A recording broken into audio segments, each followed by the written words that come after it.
evening. All right. Good How is evening. everybody? As they say in virtual land, come on in the room. Come on Um, in the room. come on in, and Oh, you know, come on you know the in the room. room. Jesus is my my doctor, doctor, and he writes writes all on my my scripture. scripture. Gives Gives me me all all my my medicine. medicine in my The room. Okay, listen. I So always think of that song when we say "Come yes, on come in the on in the room." room. You know what to do. Please share the live. Share the light. Come on in from Facebook, from YouTube, YouTube, from the the website. website Lifeline TV, from the mobile app. Yeah. Come on in and listen. When you come in, say hello to those that are already in. When you come in the room, what do? You speak. You speak. Yes, that's So, etiquette. so You when you speak. come in and you see those in the room that you haven't seen in a while, or fellow church friends and family, say hello to them, give them virtual high fives and hugs and all of that good stuff. Yeah, good evening, LC family. Hello to everybody.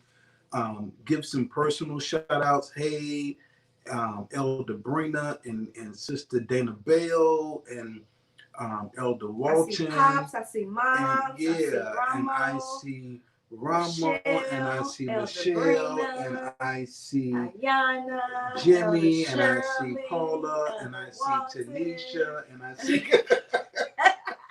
All right, so come on. Listen, do not come in without sharing it. This is the easiest way to invite people to your community on this virtual platform. You can type their name in and invite them, or you can just share it to your page, and then everybody in your world that you influence, that's friends with you, they will see it. So go ahead and share. All of you over on YouTube, hello, hello, hello, hello. Don't just tune in and watch. Even if you're making dinner or whatever, you're doing two things at one time. Take a minute and type in hello. Let us know that you are here. Mother Sybil is watching. Yeah. Grandma. Come on. Precious McClendon. Yeah. KK. Is that Nichelle or Michelle? Nichelle. That's Karen. Okay, KK. Yeah, so go ahead. For real. Share it. And don't just share it, but love on the community right now. Love on those that are in here with you. This is our meet and greet. This is our meet and greet. Yeah. It is our time to love on each other, to say hello to all those that you have not seen in a long time. We only get to see each other, some of us on here. So this is your time. Tanya Ellis. Simmons. Hello, Ellis Simmons. Yeah. What's happening? Okay, I'm going to give you a minute to do that. Go around the room. High fives, hugs, virtual high fives. Love on those that are on here with you right now. Yeah, tell them you miss them. You can't wait to see them. Share the feed. LaWanda Miller. Share the feed, and then also put in names in the feed of those you want to invite to tonight's community. We got some good things to share tonight, and we don't want to hold you too long. But go ahead. Yeah, this is great. And so we are back here in the office, in our home office tonight. We try to mix it up. We were outside in the backyard on Sunday. This past Sunday. And then sometimes we're down at the building. Tonight we're up in the office. But wherever you are. In my office. Just all over the place. Yeah. I think the bathroom's the only place we don't go live from. Upstairs too. Yeah, we haven't been up there either. Okay. Yeah. So real quick, I see you coming on. It's just like church. It's just like regular church. We start at 7:30, and people pull in at 7:35. People pull in at 7:40. People log in at 7:50. Some people come during praise and worship. Some people come after praise and worship. Some people come right before the message. Some people come during the message. So we get it. And as we go, people join in all night. But since you're here already, you're on time tonight.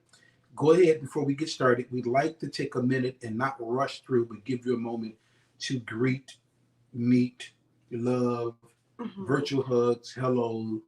If you see somebody in the room when you come in, say hello to them. Yes, we miss everybody. Yes. And we are working. We had a call Monday. Our return to church committee. We've been talking about returning to the building and when and how that looks. But even before we get there, we're going to have some outdoor pop-ups. I should have brought water in here. Some outdoor pop-up services that you're going to really fetch one of the lads. Yeah.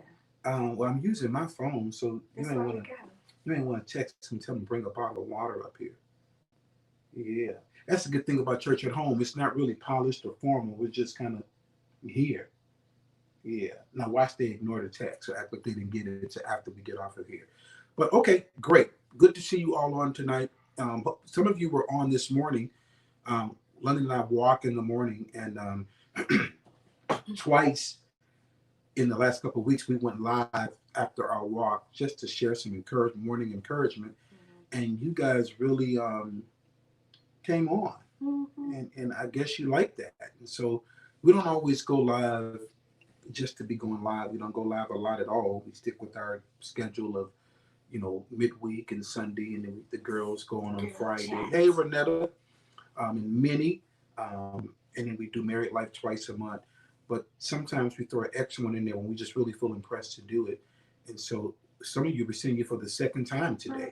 You were on this morning, and I hope you got that encouragement to keep going, regardless of what's happening. Yeah, that's all we had to share this morning was keep going. And then it led into talking about the peace of God. If you missed this morning, we talked about the peace of God that passes all understanding, not a discounted peace. Some of us, we talked about this morning, have been living in what I call a discounted peace, meaning my peace is based on circumstances, based on how things are going today, based on the call I didn't get or did get, based on what my job updated me with, based on if my stimulus check came, based on if they called me back to work yet. And the peace of God just doesn't matter what the situation is. You can come on in, son, bring me that water. Thank you, sir. Coming from baseball. Oh, you brought us good. Oh, he's cold too.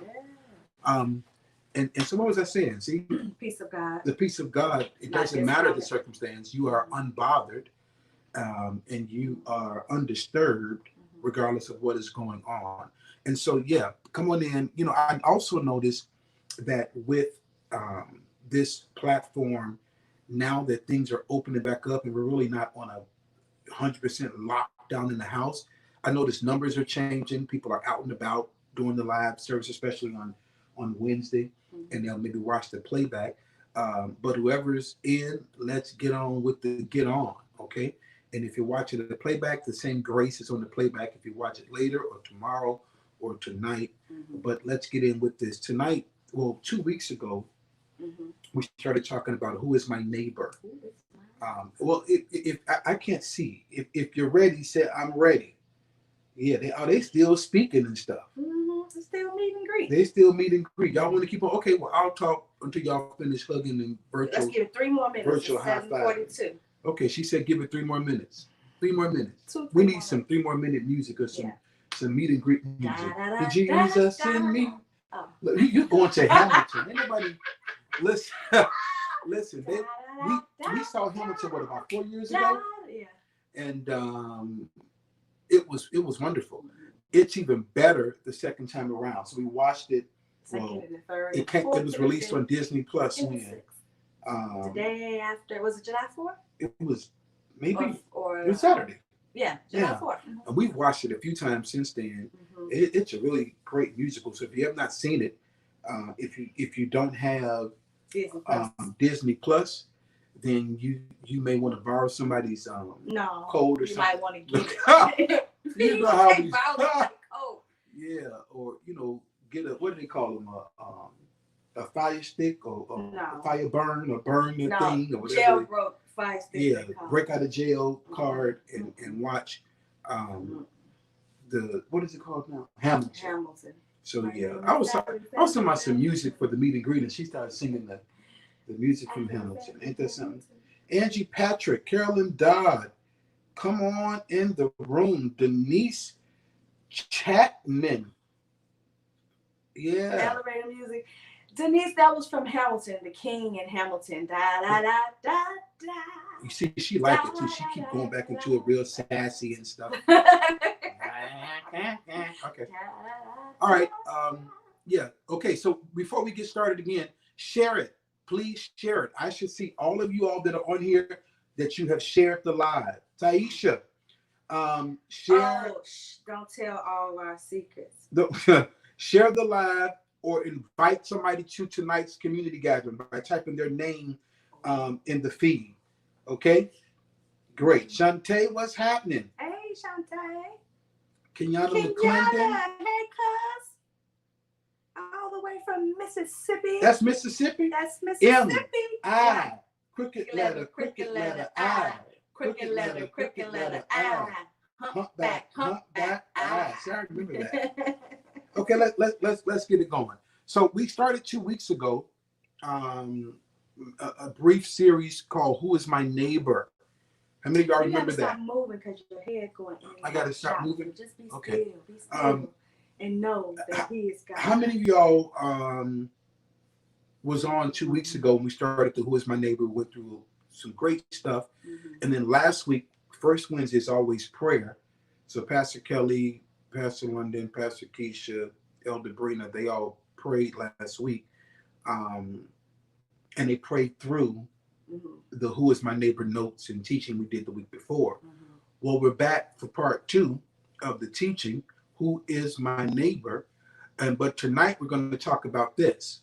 And if you can write this down, that'll be great. Type it in the feed. Who is my neighbor? Tonight's discussion is restoring relational honor and glory. Restoring relational honor and glory. Restoring relational honor and glory. Okay, so let's talk about it. I don't know if any of you have Jonathan McReynolds' new CD or his single. There's a song on there called "People."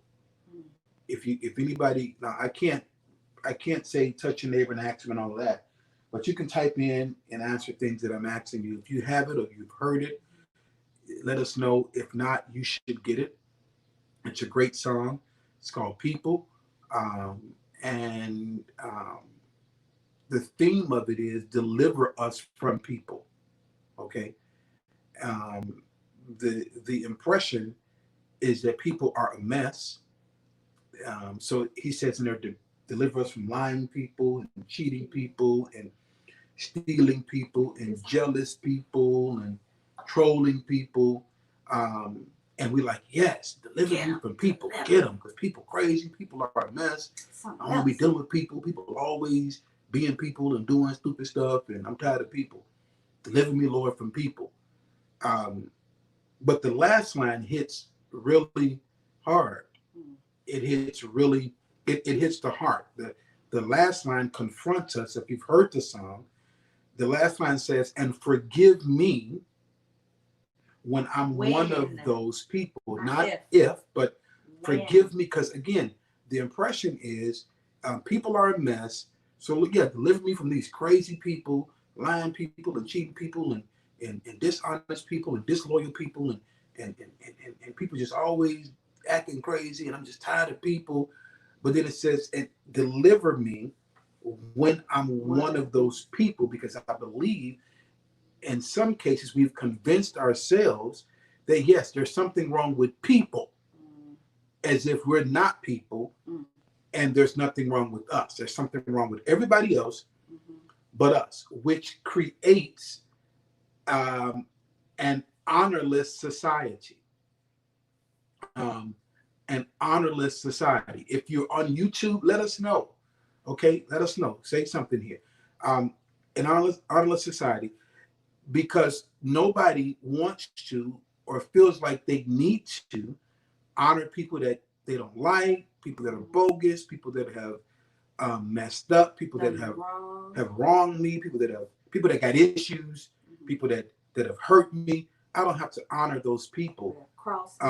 And we figure because of their behavior, my dishonor is justified. And God will always hold us accountable for our responsibility and not anybody else's. And so, and the standard of living, or the standard for believers, is a standard of honor. Okay. So we're talking about who is my neighbor, restoring relational, restoring relational honor and glory. And honor, you hear it a lot, just like love. We hear, I love you, I love you, I love you. We also hear, I honor you, I honor you, I honor you. But honor is not a verbal thing. It is a matter of the heart. It's a matter of the heart. And in Matthew 15:18, he tells him, he says, you honor me with your lips, like you always say it, but your heart is far from me. There are things in our hearts, whether we believe it or not, or want to admit it or not, the Bible says they're wicked.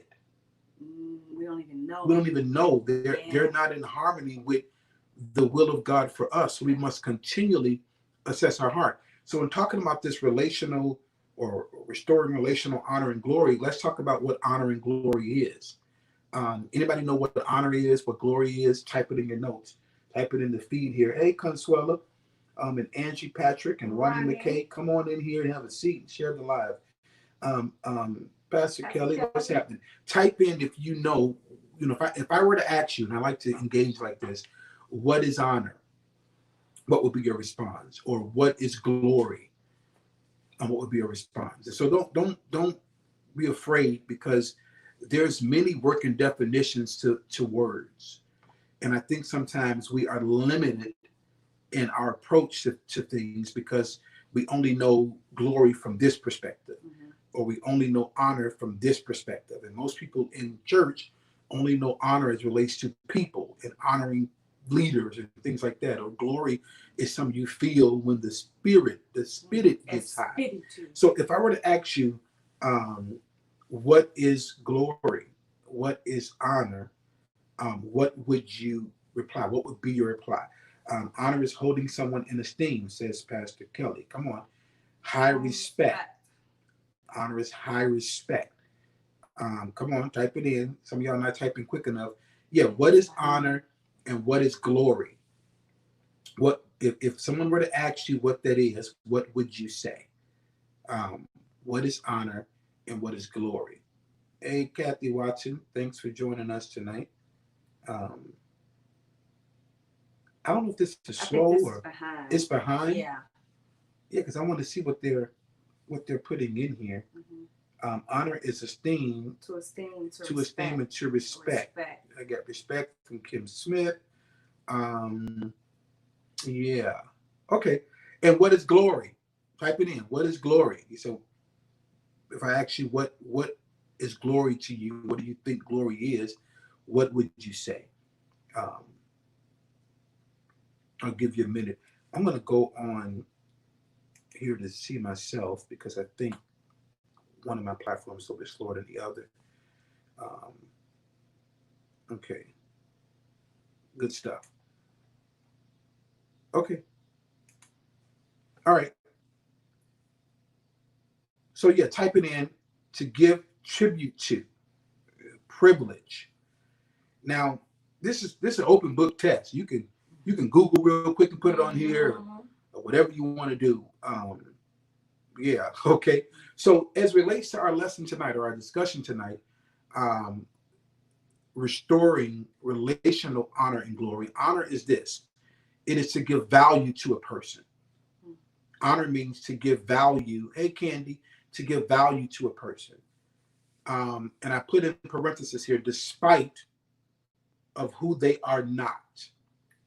To give value to a person, regardless of who they are not. Okay? To give value to a person. Not their title, not their position, not what you think they should be, not what you think they should have accomplished, but to give value to a person, despite of who they're not. To celebrate who I am without needing me to be something else. That's another definition of honor. to celebrate who I am, to celebrate me. You value a person, you celebrate the person that you value. That's honor. Glory, write this down for glory. Glory is the good, it is the purpose, it is the function, it is what I do. Glory is talking about in terms of tonight's discussion regarding relationships. It is my assignment. I honor your glory, your assignment in the earth, the good that comes from you, your function in your purpose. I value your assignment. So you have honor and you have glory, and we're talking about restoring relational honor and glory, restoring this area of giving value to people, restoring the area of celebrating their purpose and their function as a person, the goodness in them. Um, Very important. And glory is celebrating who they are. Who they are. Who they are. Not who you think they should be or who they used to be, because I like the old him better. Celebrating who they are. And so when we talk about restoring it, that means something has to go wrong. So we talked about who is my neighbor. We talked last week about loving your neighbor, and how to treat people, and being relational, being in relationship. Sometimes things go wrong. But here is the thing that you got to understand. Even when things go wrong, the commandment to honor does not go away. Now that's strong. We don't have a right to dishonor because something went wrong in the relationship. I still got to honor her as London and who she is, and value her regardless if we're in disagreement right now, or schism right now, or our relational status change. You have people in your life that was once on a covenant level, but now they may be on an associate level, or they may have once had great access to you. Now they don't have the same access to you, but we're still in some degree of relationship. Because we talked about the 4 different levels of relationship a long time ago. You remember those? Because I don't remember off my head. It's acquaintance, associate. Is it friend and covenant friend? I think so. Yeah. Got it. And so, say it again. Acquaintance, associate, friend, and covenant friend. I should have put my old notes so I can kind of walk through those. I think that's the order, though. It's just acquaintance. That's just people we know, people we may work with. There's no real connection there. Sometimes we think we're connected with those we work with. You find out when you get fired or laid off, when you change jobs, and you don't have people no more. That's an acquaintance. And then you have associates. You may have a little something in common.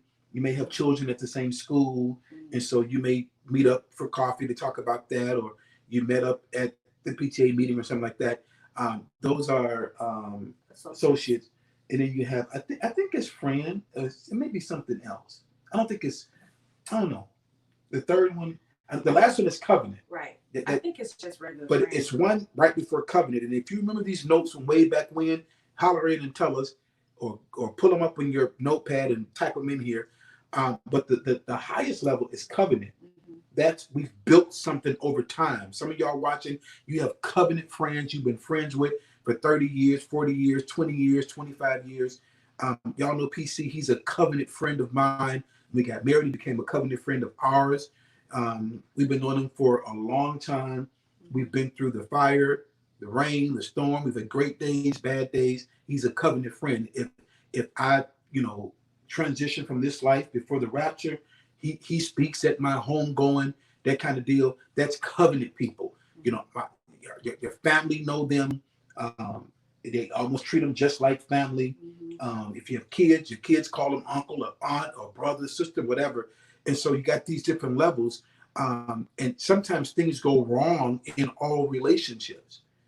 There's some kind of schism, some kind of fallout, some kind of disagreement. And because we haven't been taught, we think when these things happen, it's okay now to dishonor. It's okay now to not love. It's okay to deal with the absence of love, like we talked about last week. We talked about the word hate. I believe the enemy has been trying hard to get us to hate one another, meaning to deal with each other with the absence of love. And so when these things happen, the command to honor does not go away. Romans 12, and just if you can't look them up, just jot them down. They may put them on the screen. Romans 12 and 10 in the Holman Christian Standard Bible, it says, show family affection to one another with brotherly love. And the last line, Romans 12 and 10, says to outdo one another in showing honor. Outdo one another, which means honor now should be reciprocal. I should honor you. You should honor me. I know in church sometimes we get it backwards, or we're not complete with it. It's like you honor your leaders, but your leaders don't have to honor you. It's bad theology. It's reciprocal. We honor one another. In marriage, we honor and submit to one another. In relationships, whether it's covenant or whatever, we honor and submit to one another.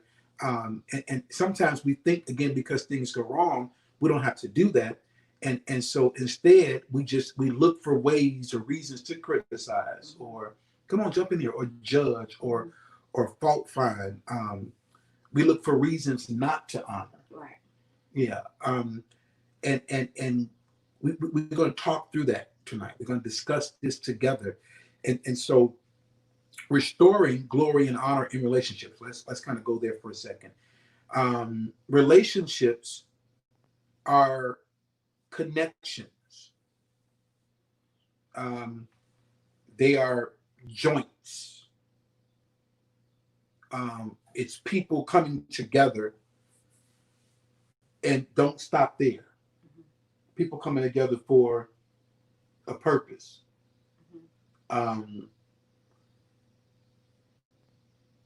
We sometimes stop at relationships, or we come together. We have something in common. You know, I like red, she like red. I like basketball, he likes basketball. That's one thing. But when God brings relationships together, it's connections, it's joints coming together. Don't forget this last part, for purpose. There's a purpose in God bringing you into any relationship. Go ahead. When you said people come together because of, I like the color red, or I like basketball, when those commonalities are gone and you've built that relationship on that, then where does it leave you? Right. When, hey, I changed, I like blue now, and you like red, or I don't like basketball, I like football. Then where are we if it's built on those commonalities and not the purpose of God? And that's any relationship. Right. So whether you come in a relationship with people in the church, or a church, a community, at work, whatever, there's a purpose for it. And catch this. When that connection, you're coming together, joint together for a purpose, when that comes under attack, when that's assaulted, when it's broken, when it's damaged, when conflict arises, when there's schism, when there's disagreement, we must seek to find the honor and the glory. Now, I'm putting this together. Are y'all still, if you're still with me, say yeah, or yes, or go ahead on, or something, okay? I just gave you definitions, relational definitions for honor and glory. Then I told you that we come together in relationship for purpose. And when that purpose, when that relationship is under some kind of attack, or we have a disagreement, or there's a schism, or it's broken or damaged, or trust is violated, or whatever the deal is, we must seek to find the honor and the glory. We must seek to find the honor and the glory. Because I need you to write this down. Please write this down. Relationship restoration is the biblically mandated lifestyle for all Christians. Now, maybe they can put that on the screen there. I'll say it again. Relationship restoration is the biblically mandated lifestyle for all Christians. Somebody type that in. There's a whole lot there, but type it in. Maybe they can put it on the screen. If not, you type it in. Yeah. Okay. So say it one more time. I'll say it one more time. You say it. Relationship restoration is the biblically mandated lifestyle for all Christians. One more time. They put it on the screen. It's on the screen now. Yes. Relationship restoration is the biblically mandated lifestyle for all Christians. Now listen. Listen. It's the biblically mandated. What does that mean? That's a must. That's not an option. Yeah. Mandatory. Look at this statement. Look at this statement, please. Do not read this too quick. Do not just jot it down in your notes and wait for the next note. Relationship restoration. Now that's strong. We're talking about restoring relational glory and honor. Relationship restoration is the biblically mandated lifestyle for all Christians, which means whatever level of relationship you are in, it doesn't have to be covenant, it can be any level. If it comes under attack, or there is schism, or there is issue, or there is disagreement, or there is a falling out, it is biblically mandated that we restore that relationship. Now, don't turn me off, because restoration looks different for everybody. There's no one lane of restoration. This is how you restore. And I'll say this. Let me say this right up front, because I think people, I can hear them. Like, well, not that. Restoration doesn't necessarily mean that we're going to Red Lobster next week and having all you can eat shrimp and kicking it. That is not what restoration means necessarily. Right. That's not the catch-all for restoration. Right. I need you to hear that, because I think some of y'all was about to turn me off. You say, like, wait a minute. Hold on. But here's the thing. Let's read the statement again.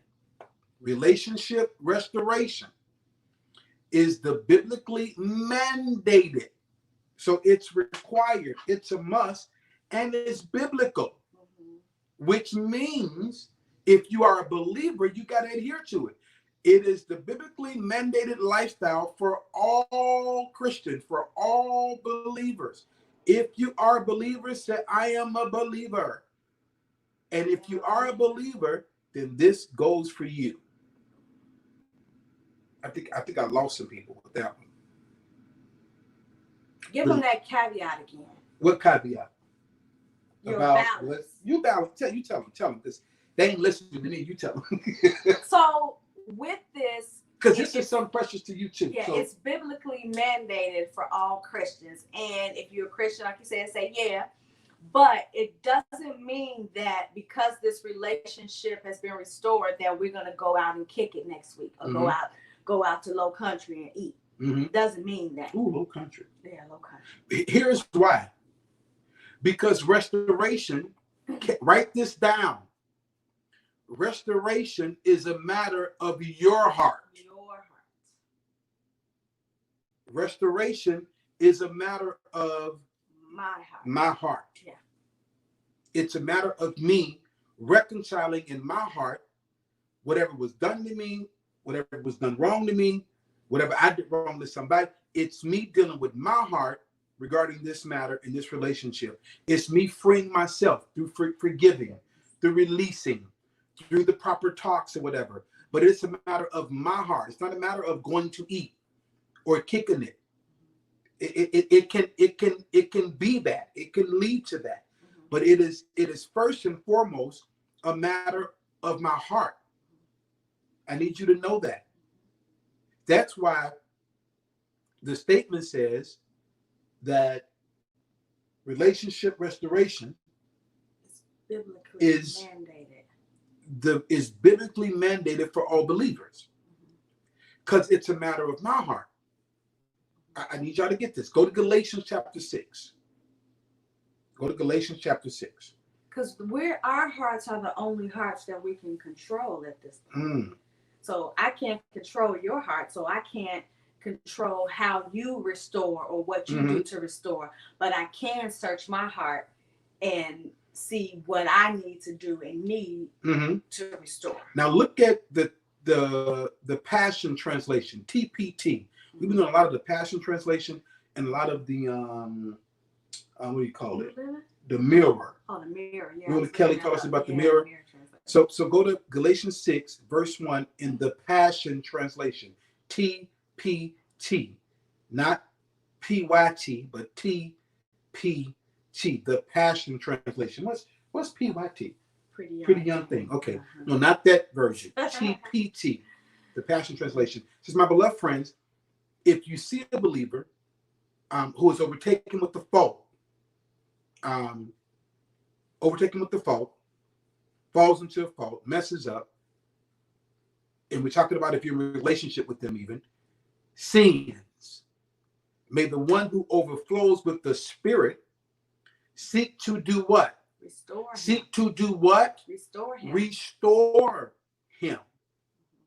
If you notice, it says if you see a believer, this is our responsibility to one another. The Bible talks about in this passage a little bit down further, to do good to all men, especially those in the household of faith. So he's teaching us now how to deal with other fellow believers that we love, that we may be in covenant with, that we go to church with, that we pray with, how to deal with them when something goes wrong, when they fall into sin, when they're taken over with a fault, when we fall out, when there's schism. What do? Those who are spiritual, those who overflow with the Spirit, seek to restore him. Win him over with gentle words, which will open his heart to you and will keep you from exalting yourself above him. It'll keep you from self-righteousness. And it talks about love empowers us. It says this fulfills the law of Christ, which is love. We talked about this 2 weeks ago when we first started it. It fulfills the law of Christ, which is to love God and love your neighbor, and to actually demonstrate it. The law of the anointed one, as we carry each other's troubles, carry each other's burdens. You see me going through, you see me mess up, we fall out as friends over some major or small. It is not your responsibility or your position to leave me. It is your position to restore. It is your position to help carry the burden. It's your position to walk through with me, as we talked about 2 weeks ago when we first started this. Restoration, write this down, is a return to glory and honor. It's a return to glory and honor. Now, if you're just coming on, you got to go back and listen to the beginning. You got to get the definitions we gave, because everything goes together. It all ties in. So if you're going to restore, we're talking about restoring relational glory and honor. If something happens, there is some kind of schism or falling out or disagreement or fault or sin or whatever, you're going to have to restore. But restoration is returning to glory and honor. The glory and honor was the value of a person. It was the respect, the goodness in the person, celebrating who they are. You got to return to that. There is no restoration without returning to glory and honor, without putting that person back in the place that they were and at the beginning. It's a return. And so if I can't find your glory, if I can't locate your glory, I can't restore. Restore in the Greek comes from the word katarizo. Look at this. Katarizo. You see it on your screen? It means to put in order. Look at this. To return to what? Can you see that? It's former condition. It's former condition.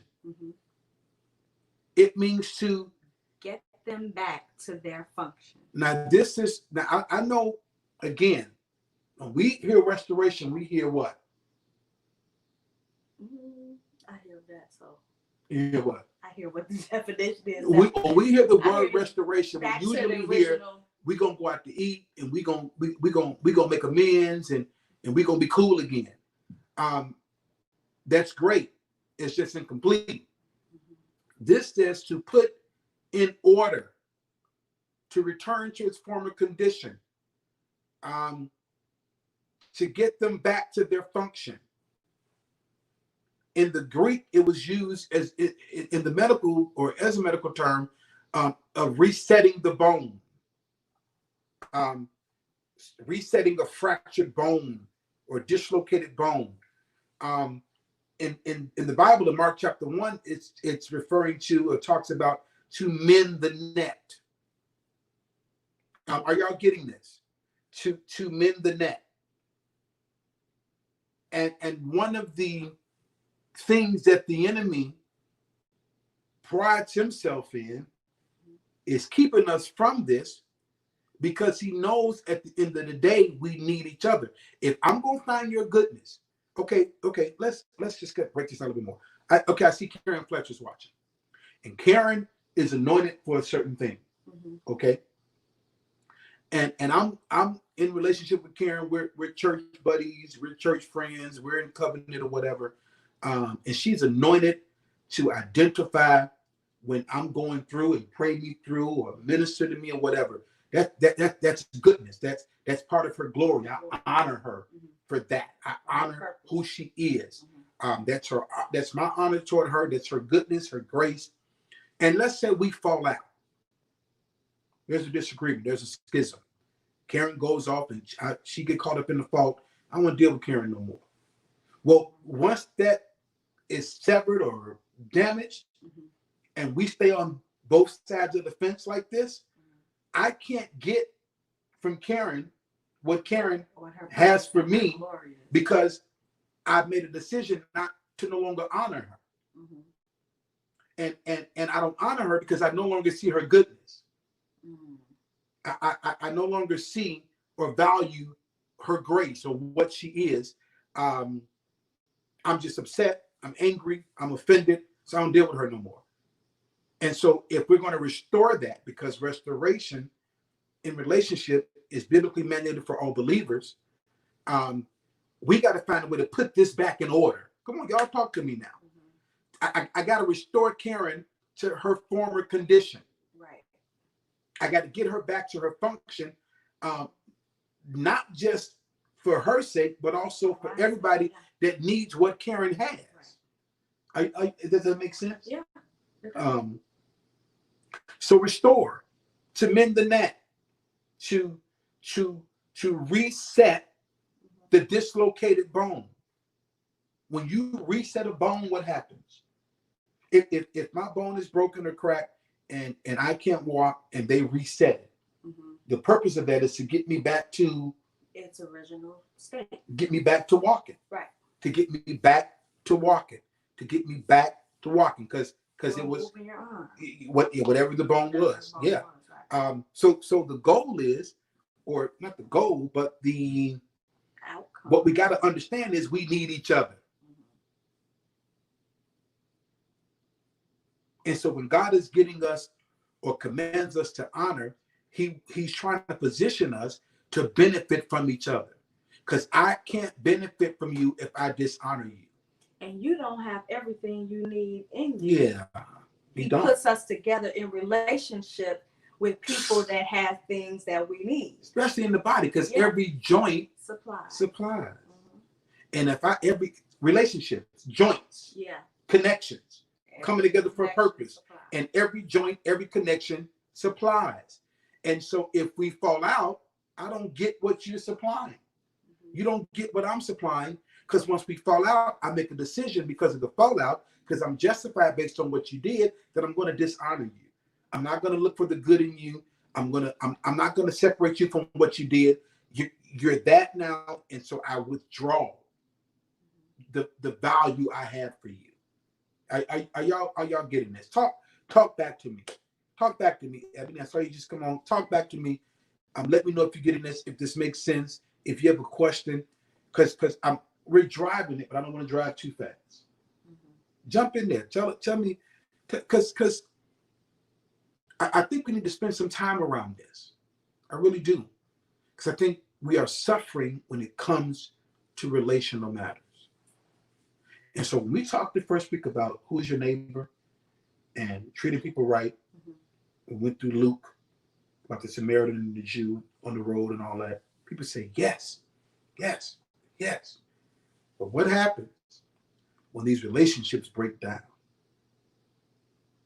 And society says, When they break down, move on. When they break down, we're done. When they break down, no, no, no. Relationship restoration is biblically mandated for all believers. Again, it's not going to eat that Red Lobster necessarily. It's a matter of the heart. Of your heart. Bible says guard. It says guard your heart. Proverbs 4. With all diligence. 4 and 23. Come on here. It says to do what? Guard your heart with all diligence.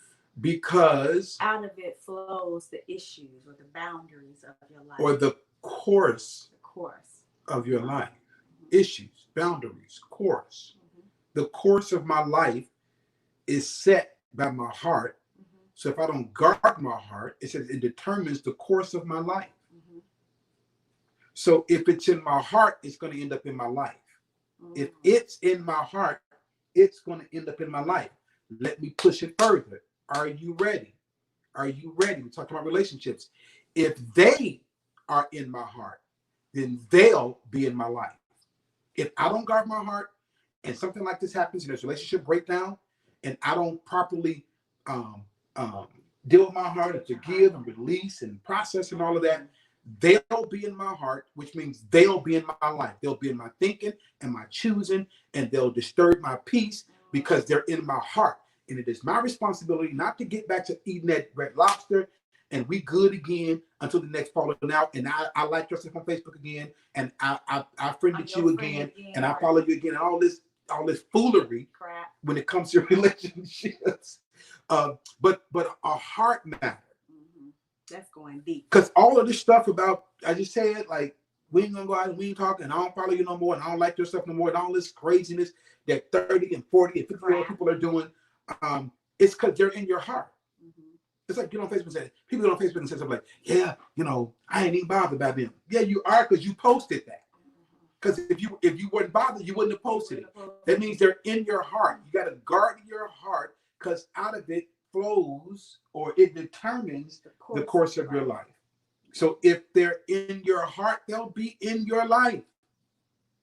Yeah, we try to go on, however, there's no moving on until you get those relationships restored. You just don't feel quite right. Absolutely, Yolanda Thomas. Absolutely, absolutely, absolutely. I was going to say something else.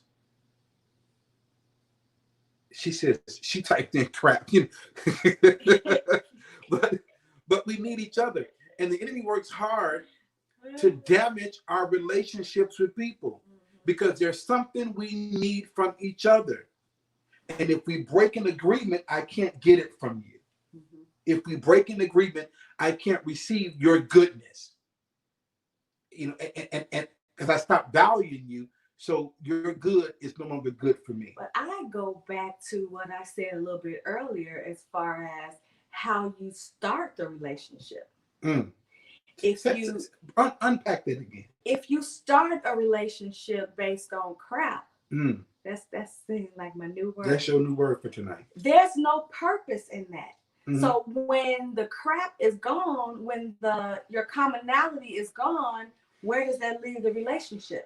So did I ever find glory? Or did I ever find goodness? Or did I ever find a true purpose in this relationship to begin with? That's strong. That is because strong. when, or I say when the purpose is gone, when all the crap is gone, then the relationship ends because the purpose is ended. Do we want to build relationships on that though? Because they don't last. I think one of the best ways to build relationships is organically.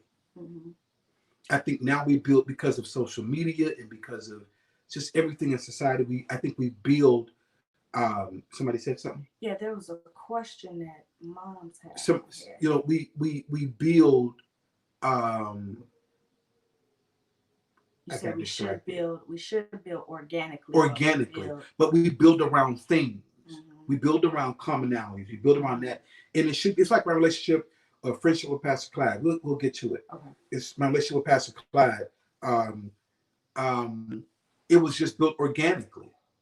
I didn't know him. We never planned on being friends or nothing like that. and you build over time through life situations. You build through conversation, and then you started finding out, I like baseball too, or I like, beef dip too with peppers or whatever. Or we like to sing. We like to sing, whatever the deal is. But I think you're right. How you started really matters. Mm-hmm. But even if we don't go back and pull from there, yeah, Kelly said that sounds like an acquaintance instead of a friend. I'm not familiar with what she's referring to. Help us, Pastor Kelly? What are you referring to with your statement here? But even if we don't go back to how it started, you're here now. Mm-hmm. And when there is schism, when there is friction, when there is a fault that overtakes the relationship, how do we get back to a place of restoration? And I think we got to understand that it starts with our heart. The heart. Psalms 139:23 in the King James Version says what? Search me, O God, and know my heart. Try me and know my thoughts. Yeah. Oh, she said if you start and so how do I know where my heart is? Ask the Lord to search it.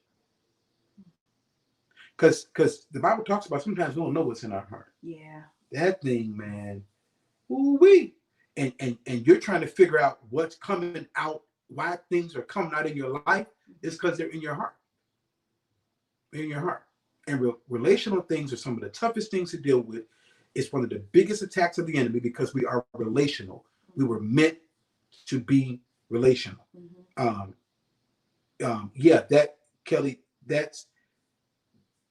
you're right. It says if you start based on something silly or some commonality that can easily end, yeah, that's like a step beneath acquaintance. That's nothing. It really is nothing. And you see a lot of that. And people are hurt more in those relationships because they think they have more because they built it on commonality.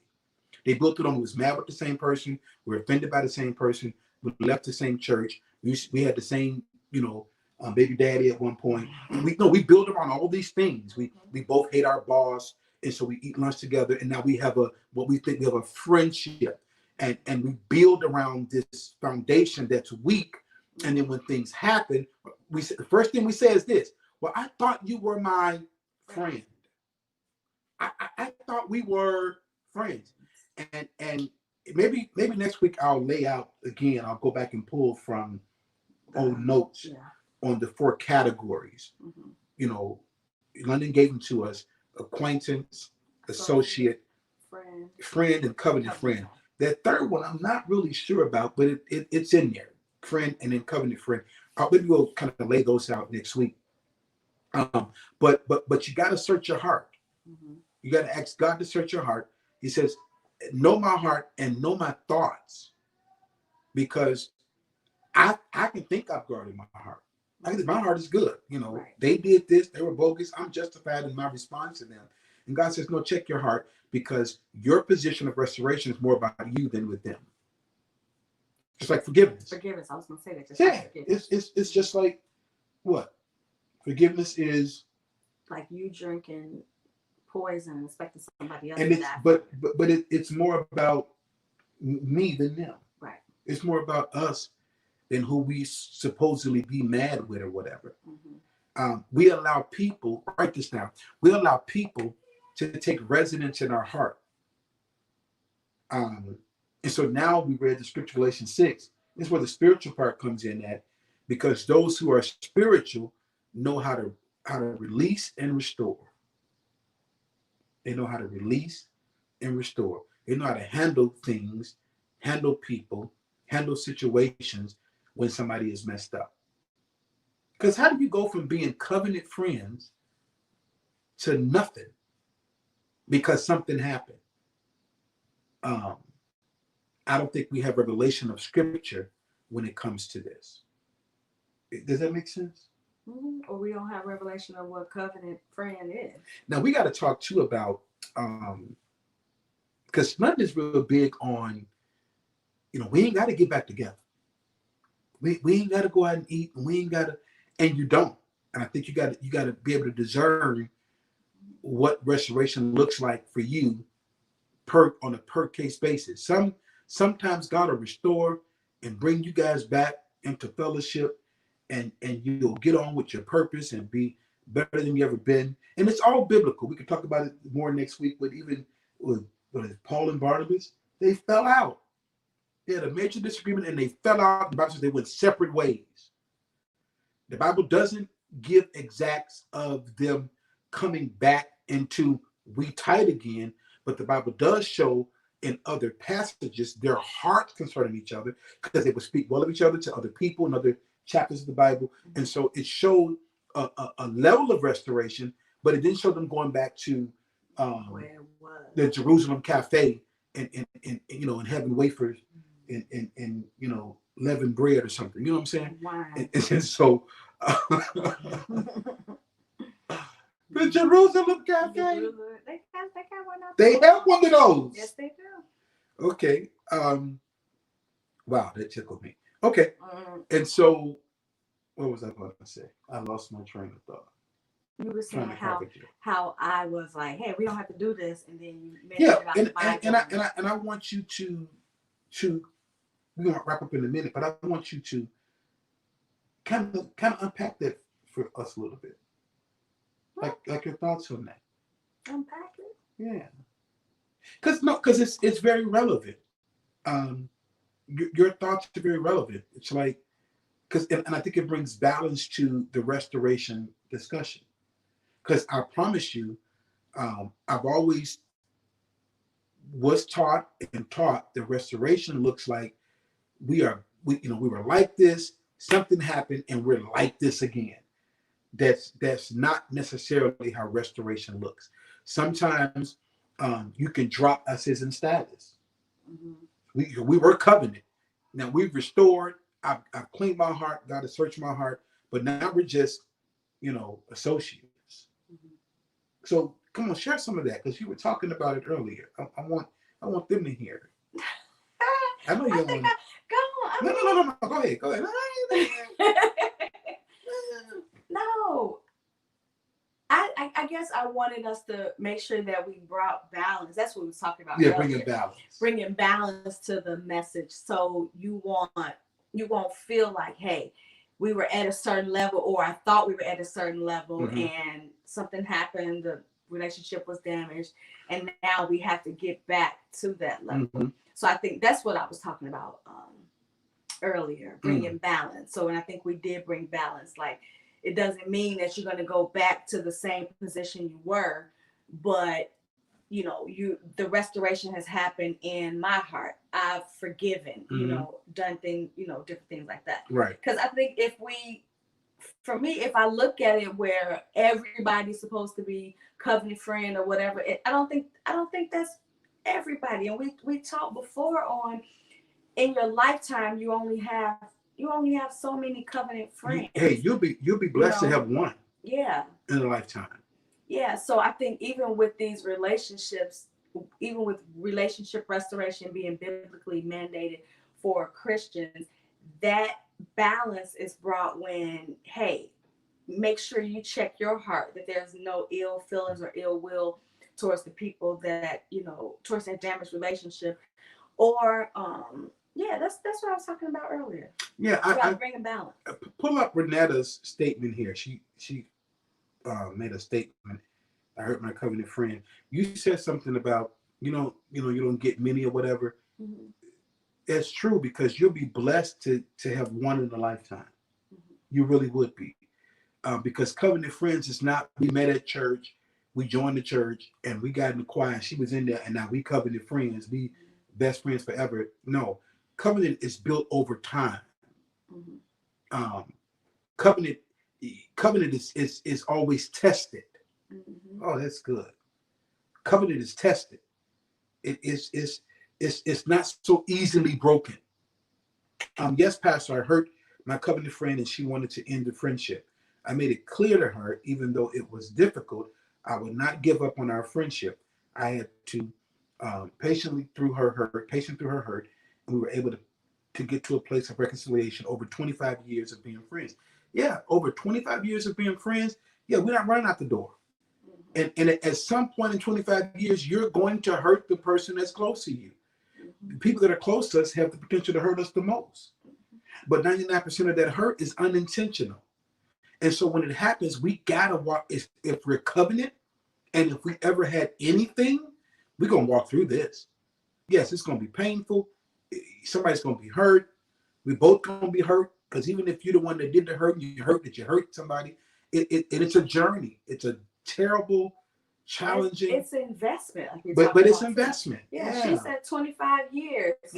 Of a friendship could potentially have been gone down the tube. Absolutely. If one of them didn't stand up for the friendship and have patience with the other. And I'm sure the person who usually wants to end it, they're talking through their hurt, because hurt doesn't feel good, and you feel like, man, I thought because you were close to me, you could never hurt me or would never hurt me. But again, I need you to hear me.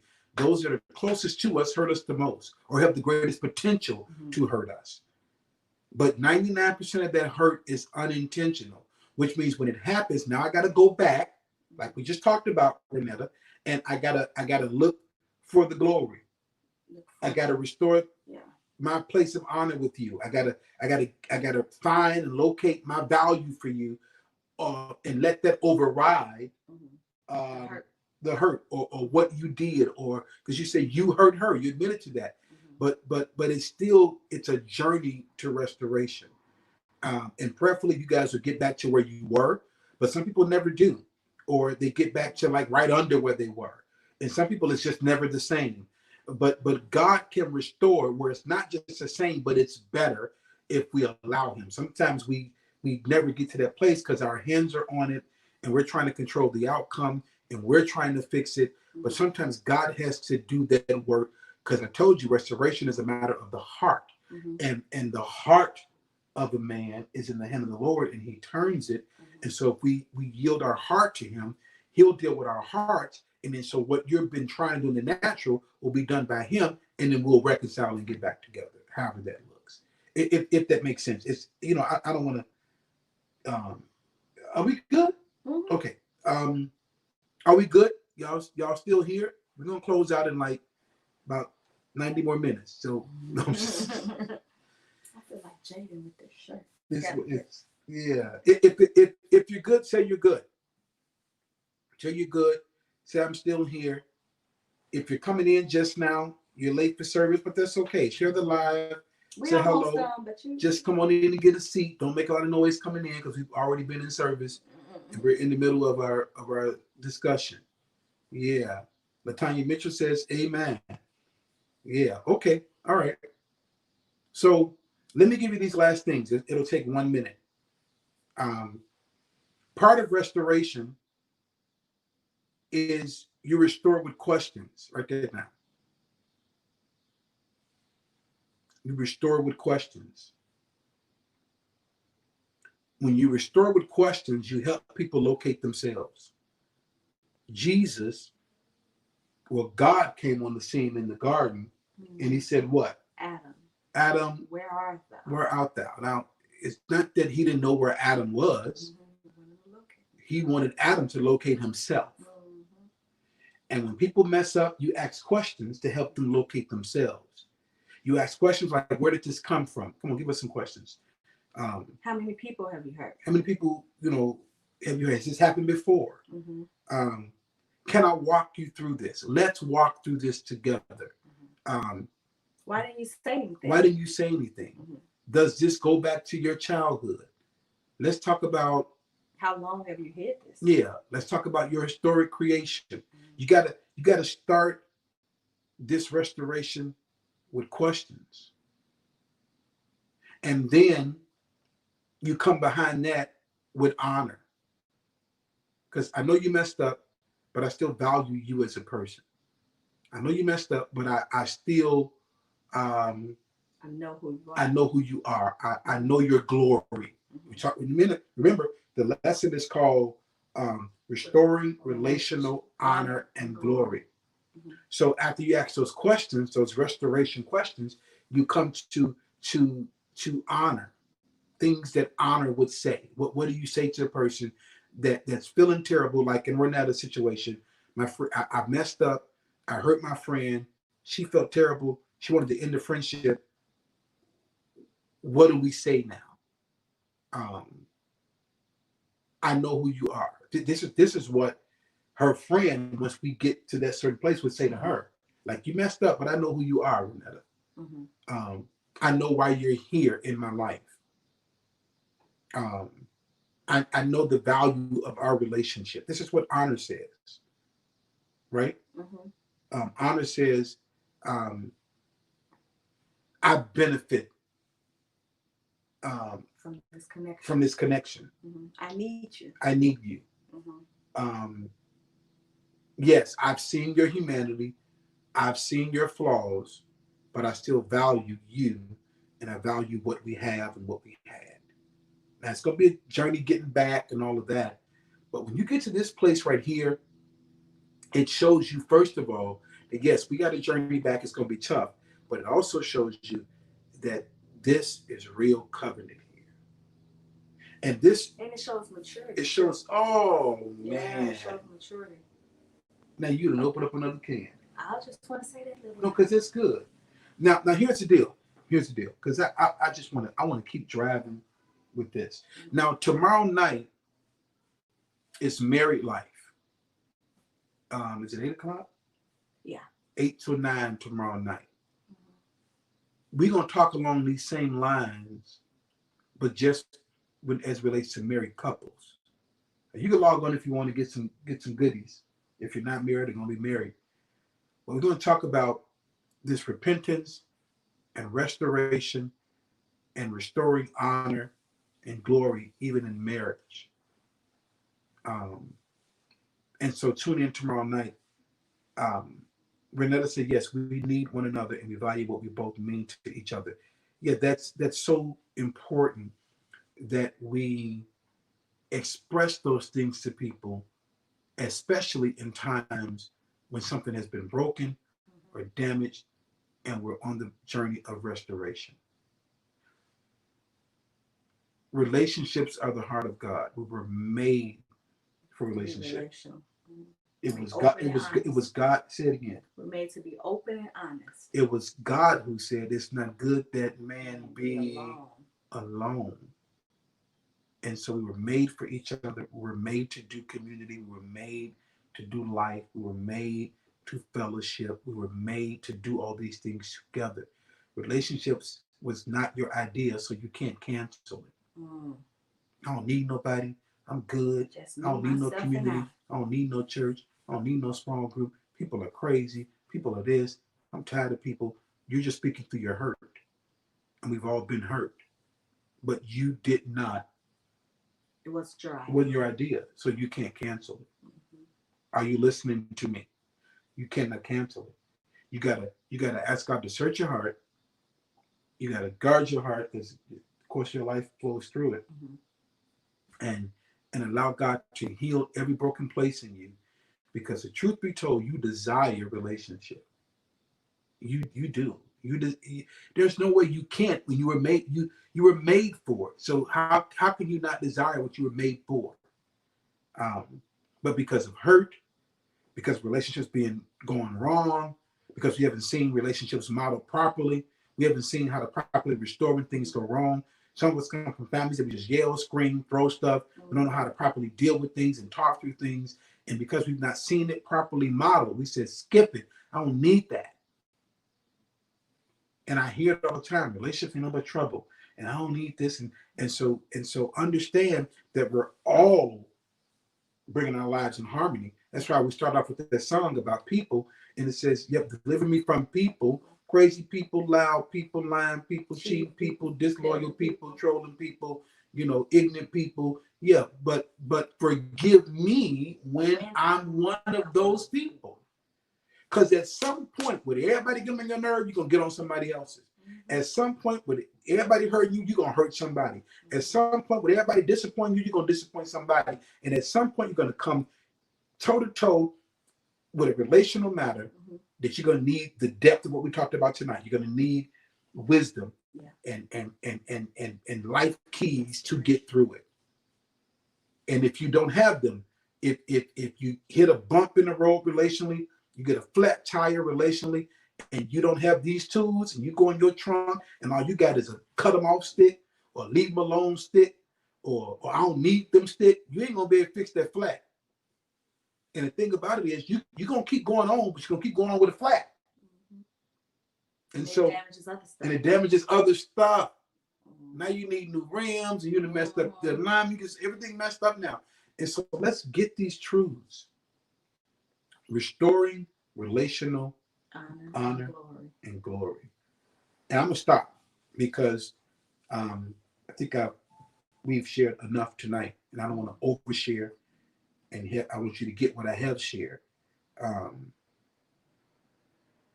we'll pick up next week because there's more where this came from. Yes, Renetta, we didn't create it, so we can't cancel it. We can't tell God when He the one said it's not good to be alone. You can't tell God, I'm good. I don't need nobody. He's like, no, it's not good that you be alone.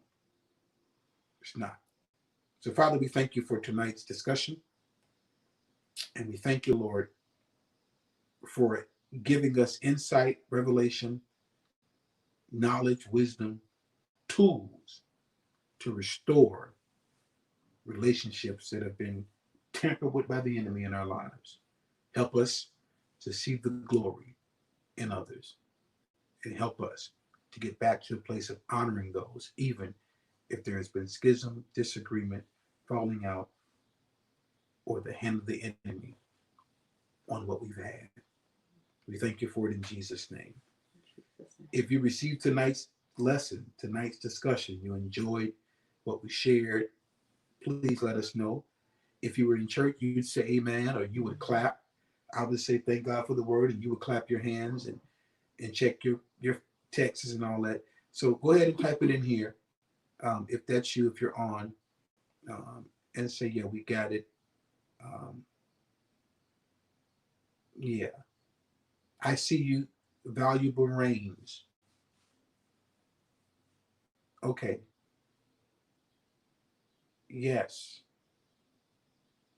We'll deal with you off of the live, okay? But here's the thing. People are hurting. People are hurting. And at some point, we've all been those people that are hurting. At some point, we've been the ones that are hurting, or the ones that have hurt people. So we all need to get these lessons so we can all do better relationally. So we'll pick up next week. Thank you for joining us. If you have not already taken an opportunity to give, I believe givers know what to do. They give. We don't have to prompt, beg, say a lot of scriptures, tell you what's needed and all that. You know, if you've been blessed by tonight's word, and you were, then sow into your local church. You should not be a part of a local camp that you don't sow into, don't give into.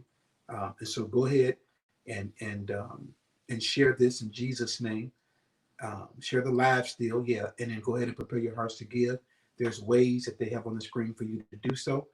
And then govern yourselves for the rest of our week. Tomorrow night, we're back. Tomorrow night, you don't want to miss Married Life. At Home with Reggie in London, Married Life. We're going to talk about some of the same stuff.